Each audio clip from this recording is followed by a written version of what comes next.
Le savon Dove, la soupe instantanée Knorr et la vaseline, aussi différents que soient ces articles de consommation courante, ils ont pourtant un dénominateur commun. Le groupe qui se cache derrière la fabrication de tous ces articles, Unilever. Au niveau mondial, c'est l'un des groupes les plus importants en termes de chiffre d'affaires pour les biens de consommation. En 2020, il s'est classé 4e juste derrière Nestlé, Procter & Gamble et PepsiCo.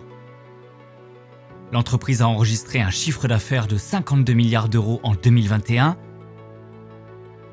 et est présentée dans plus de 190 pays. Plus de 400 marques portent le logo d'Unilever sur leur emballage. Un grand U composé de 25 symboles. Le logo a été conçu en 2004 par l'agence britannique Wolf Hawkins. Chacun des symboles intégrés représente un groupe de produits ou une valeur de l'entreprise, comme le soleil en haut à gauche, qui symbolise une source d'énergie renouvelable qui ne tarit jamais. C'est le symbole des efforts du géant des biens de consommation à trouver des moyens innovants pour réduire les gaz à effet de serre générés par la production. La colombe en haut à droite représente la liberté, l'autodétermination et l'estime de soi. Le poisson en bas de l'arc du U représente les aliments frais, la mer et les ressources de la nature. Depuis 2010, Unilever s'est fixé pour objectif de fabriquer ses produits de manière durable et avec le moins d'impact négatif possible sur la nature et l'homme. Nous examinerons plus tard dans cette vidéo ce qu'il en est réellement de l'éthique d'Unilever, d'autant plus que l'entreprise a été impliquée dans de nombreux scandales malgré ses promesses éthiques élevées. De plus, jusqu'à récemment, l'entreprise menait également une double vie sur le marché des actions. Entre 1929 et 2020, le groupe était en effet, pour des raisons fiscales, une Dual Listed Company, ou DLC avec 2 sièges sociaux, Rotterdam et Londres, 2 assemblées d'actionnaires, mais un seul et même conseil d'administration. On peut comparer cela à un serpent à 2 têtes ou, plus précisément, à des jumeaux siamois qui ont chacun leur propre corps, mais qui partagent la même tête. Unilever s'est efforcé de réorganiser la structure de l'entreprise de manière à ce qu'elle ne soit plus cotée qu'une seule fois sur le marché des actions. La séparation de jumeaux siamois est toutefois une opération compliquée, coûteuse et risquée. Nous vous dirons à la fin de la vidéo si et comment Unilever a réussi cette opération. Cela vaut donc la peine de s'y tenir. Mais revenons tout d'abord 130 ans en arrière, lorsque tout a commencé avec un produit qui atterrit tous les jours sur notre pain du petit déjeuner, la margarine.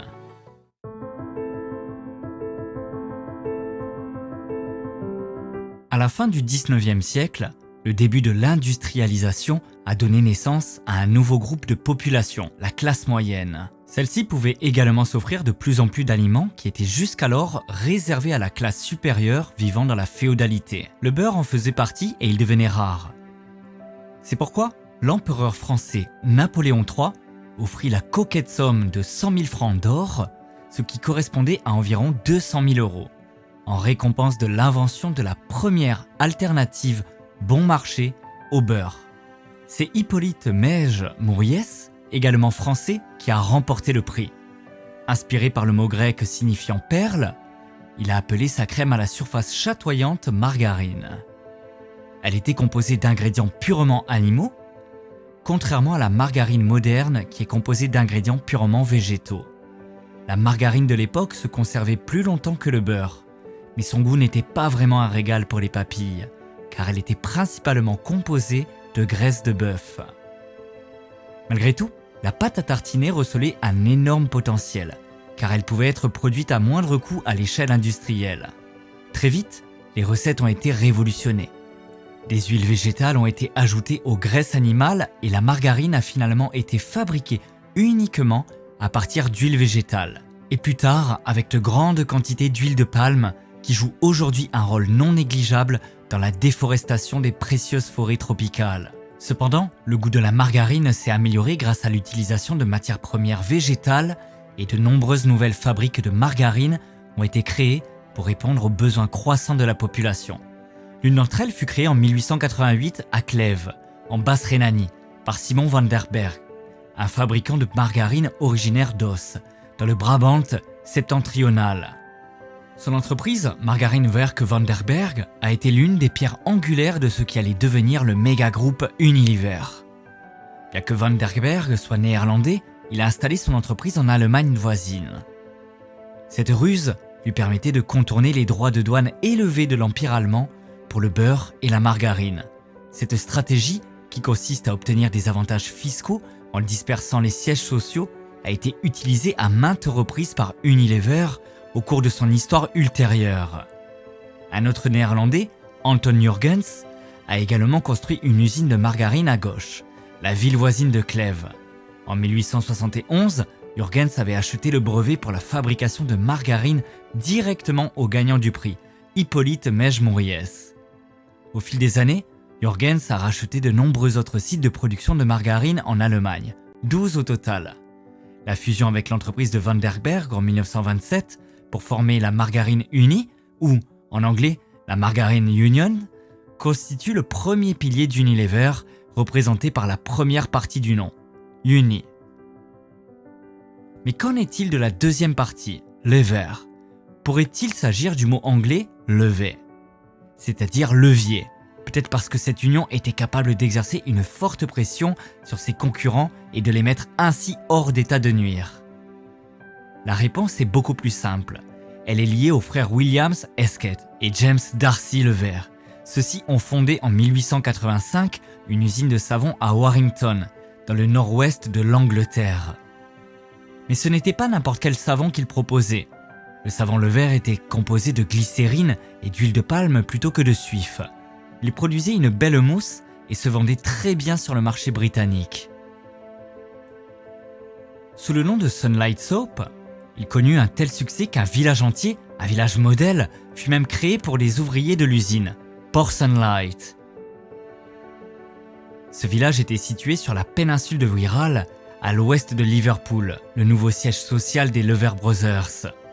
Les frères Lever s'occupaient de manière exemplaire du bien-être de leurs collaborateurs en Angleterre. En revanche, la situation était moins exemplaire dans les sous-entreprises du Congo belge, une colonie belge en Afrique de l'Ouest. L'huile de palme y était en effet produite dans le cadre du travail forcé et la population africaine était exploitée sans ménagement pour le bien de l'entreprise des frères Lever. Le groupe avait également une filière allemande, la Sunlicht Seifenfabrik. Celle-ci a cependant souffert des troubles de la Première Guerre mondiale et a failli être expropriée par l'État allemand, puis vendue et rachetée par les frères Lever. Finalement, entre 1929 et 1930, Margarine Unions et Lever Brothers ont fusionné pour donner naissance à Unilever. Cette fusion fut un événement de tous les superlatifs. La plus grande fusion d'entreprises que l'histoire ait connue jusqu'à présent. C'est ainsi que le serpent à deux têtes est né. La structure duale de l'entreprise qui, avec le groupe néerlandais Unilever NV et le groupe britannique Unilever PLC, représente deux entreprises indépendantes. Chacun des deux sièges sociaux est coté séparément sur le marché des actions et est lié à la législation spécifique du pays dans lequel il est établi. Les deux sociétés sont toutefois dirigées par le même comité de direction. Grâce à des accords d'alignement, les deux actions versent presque le même dividende, indépendamment de l'évolution réelle des affaires du groupe dont on détient l'action. C'est du moins la théorie. Mais dans la pratique, il y a toujours eu des actions Unilever mal évaluées, qui ont été vendues soit en dessous, soit au-dessus de leur valeur réelle.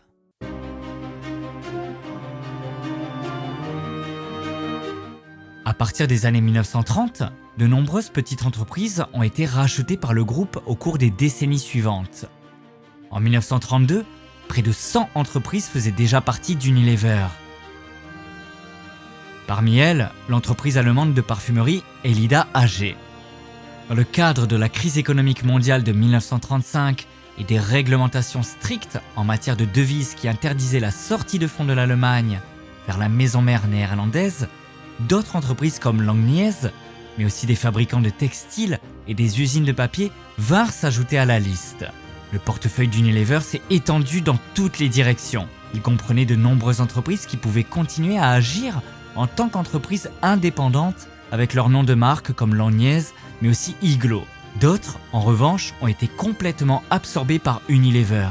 Entre les années 70 et les années 80, une grande consolidation a eu lieu pour la première fois. Les entreprises non rentables comme les usines textiles ont été vendues. Mais à partir des années 80, de nouvelles entreprises ont été rachetées. Et cette fois, Unilever a fait du shopping avec un grand panier. Des marques comme Calvin Klein, dans la partie parfum et cosmétiques, Best Food, représenté par des marques comme Maizena et Knorr, Ben & Jerry, Slim & Fast et Amoramai sont venus s'ajouter. En général, Unilever divise ses marques en 3 groupes. Les produits alimentaires, les produits d'entretien et les cosmétiques. Quelques-unes des marques les plus connues sont Axe, Rexona et Dove dans le secteur des cosmétiques, Knorr, Magnum et Lipton pour les produits alimentaires, ainsi que Persil, Domestos et Vis pour les produits d'entretien. À la fin des années 90, Unilever comptait environ 1600 marques dans son portefeuille. Mais un nombre incroyable et une grande partie des entreprises rachetées ne pouvaient que générer peu de bénéfices ou étaient dans le rouge. En raison de la perte d'importance des articles de marque en Allemagne, due à l'augmentation de la part des marchés des discounters et de leurs propres marques, les produits de marque d'Unilever se vendaient de moins en moins, ce qui mettait le groupe en difficulté. Au cours des dernières années, de grandes vagues de licenciements ont eu lieu dans les entreprises Unilever et les secteurs non rentables du groupe ont été fermés ou vendus. La masse des 1600 marques a été réduite à 1/5 du volume initial au cours des années suivantes. Seules 400 marques, ce qui reste une quantité énorme, ont été inscrites au registre des marques d'Unilever. Le groupe a été restructuré, la direction de l'entreprise a été simplifiée et réduite. La Unilever Supply Chain Company AG, à laquelle appartiennent désormais toutes les usines européennes, a été fondée à Schaffhaus. Des produits comme Biskin, Livio ou Palmin ont été vendus en 2004 à l'entreprise Peter Koln KGaA à Elmshorn. Puis, le 9 février 2006, Unilever a annoncé la vente de ses marques européennes de produits surgelés. Parmi elles, Iglo, connu pour ses bâtonnets de poisson, Captain Iglo, pêche désormais dans d'autres eaux. Une part majoritaire de Slim Fast a également été vendue dans le cadre du désengagement du groupe en 2014. Le 2 juillet 2018, un autre coup dur a été porté aux amateurs de marques allemands. Même la gentille hollandaise sur l'emballage de Rama ne fait plus partie de la famille Unilever en déclin. Elle a été vendue avec Latla, Bessel, Sanela et d'autres marques de pâte à tartiner à l'investisseur financier KKR pour 6,825 milliards d'euros. Le groupe a régulièrement été critiqué par les médias pour ses stratégies de restructuration drastiques qui se sont régulièrement soldées par des licenciements massifs de 25 000 employés. Mais Unilever a également été régulièrement sous la pression des médias en raison de la révélation de nouveaux scandales, comme celui du mercure en Inde.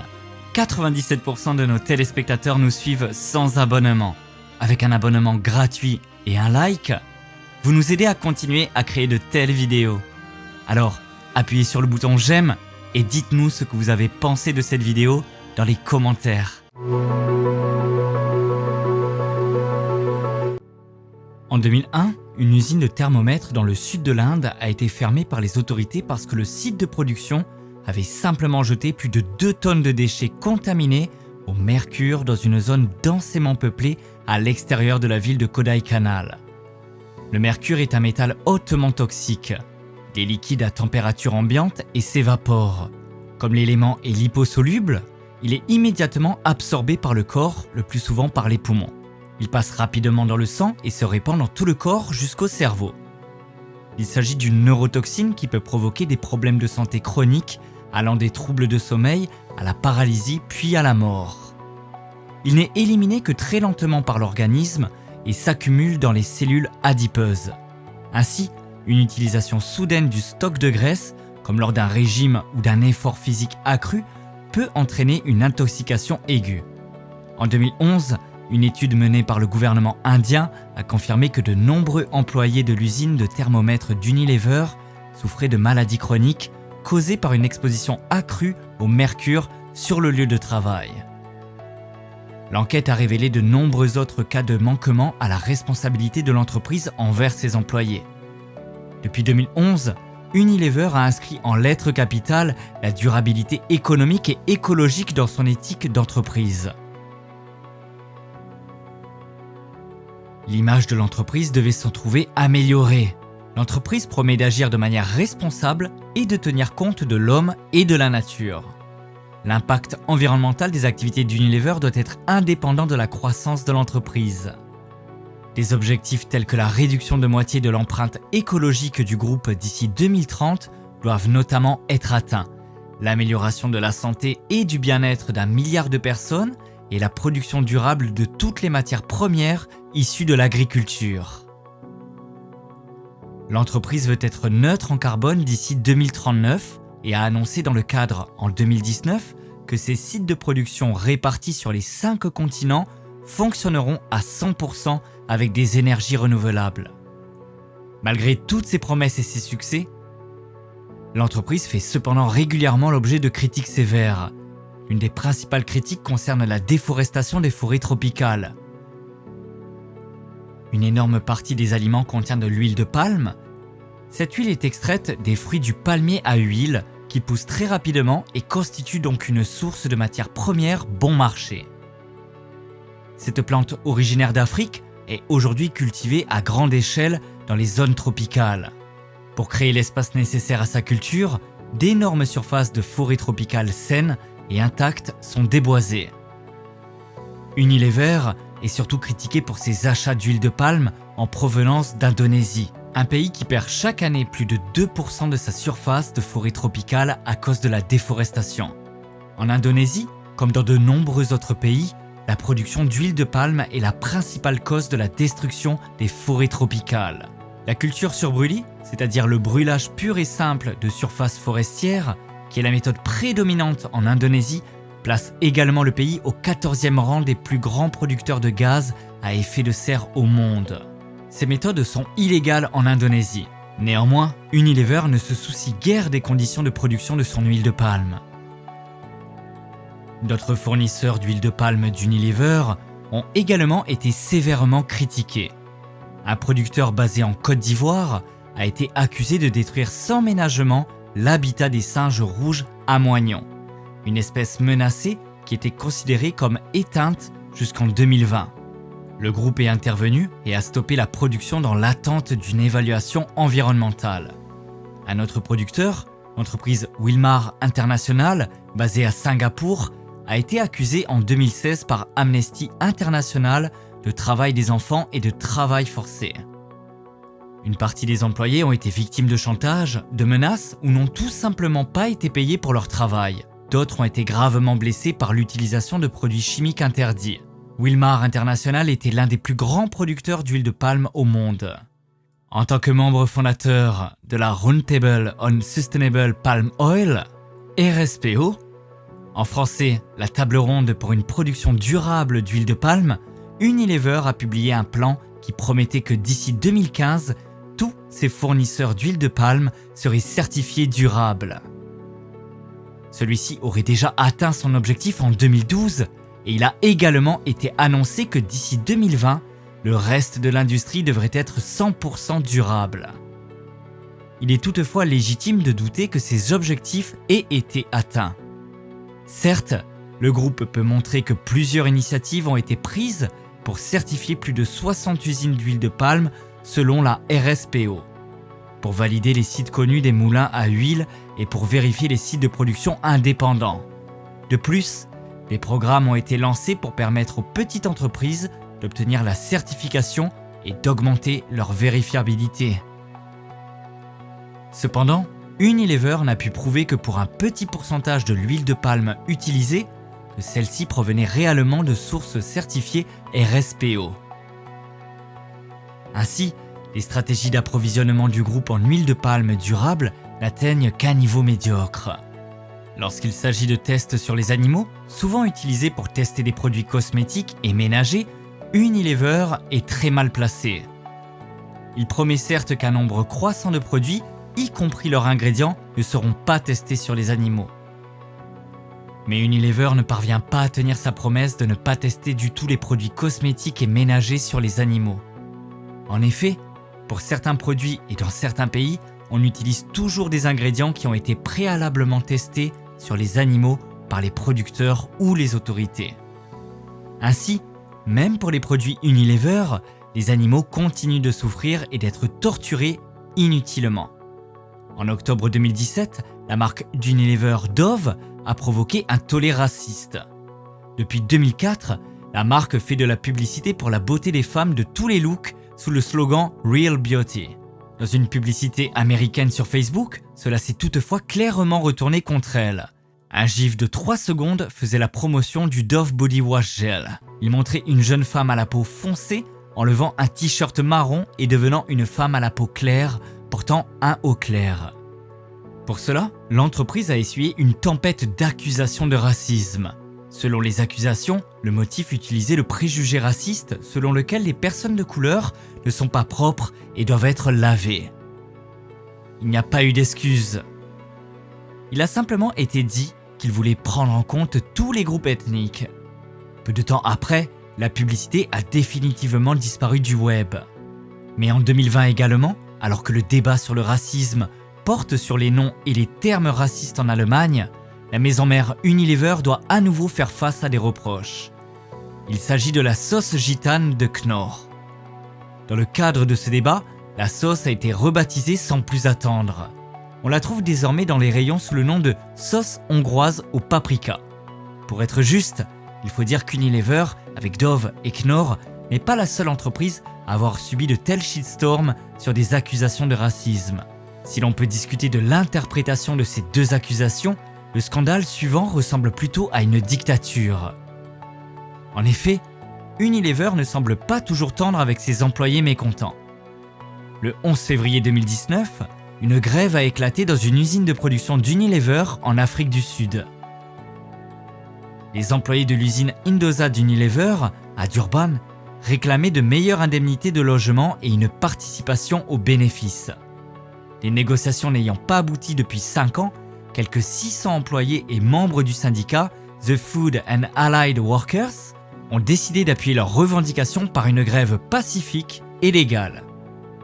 2 semaines auparavant, Unilever avait engagé des agents de sécurité privés qui agissaient sous le nom de SWAT.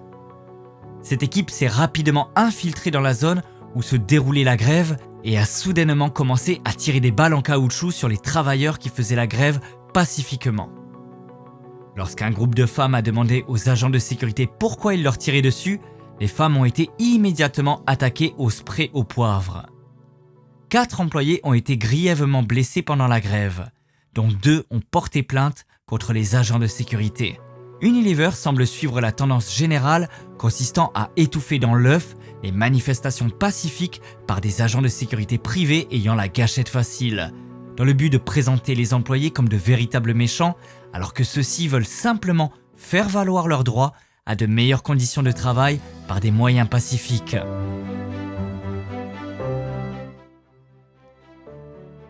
En octobre 2020, les actionnaires d'Unilever ont décidé d'abandonner la double structure néerlando-britannique du groupe. Le siège social unique a été transféré à Londres. La fusion définitive a ensuite été réalisée le 30 novembre 2020 et depuis, Unilever est une entreprise purement britannique, juste à temps pour le Brexit. L'avenir de l'histoire d'Unilever nous dira si cette stratégie était la meilleure. La société néerlandaise Unilever NV a été entièrement dissoute dans le cadre de la fusion. Malheureusement, la tendance du succès d'Unilever ne semble pas nécessairement évoluer dans le bon sens. En novembre 2021, de nouvelles ventes de parts de l'entreprise ont eu lieu. Cette fois-ci, ce sont les amateurs de thé qui ont été touchés et qui, entre autres, dégusteront désormais leur thé Lipton sous l'égide de CVC Capital Partners. Jusqu'à aujourd'hui, le bilan des licenciements du groupe ne connaît qu'une seule direction, vers le haut. Une fois de plus, des emplois sont supprimés afin de maintenir l'action d'Unilever qui n'est plus cotée qu'une seule fois sur la voie du succès. Récemment, 1500 postes ont à nouveau été supprimés chez Dove et Langnese. Récemment, le président du conseil d'administration d'Unilever, Alan Jope, qui dirigeait le groupe depuis 2019, a également démissionné. Son successeur n'a pas encore été désigné. Il semble que la méga-corporation, autrefois prestigieuse, se soit un peu trop emballée en menant une double vie sur le marché des actions et en raison de la simple quantité de ses 1600 marques d'autrefois. Mais ce sont surtout les employés, menacés de licenciement, qui en paient la facture. Malgré tout, le groupe reste le numéro 4 mondial des fabricants de biens de consommation. 3,4 milliards de personnes achètent chaque jour un produit Unilever, dont les marques sont disponibles dans pratiquement tous les pays du monde. Si vous regardez d'un peu plus près les produits alimentaires et autres dans votre propre foyer, vous trouverez certainement l'un ou l'autre d'entre eux avec le grand U, composé de 25 symboles imprimés sur l'emballage.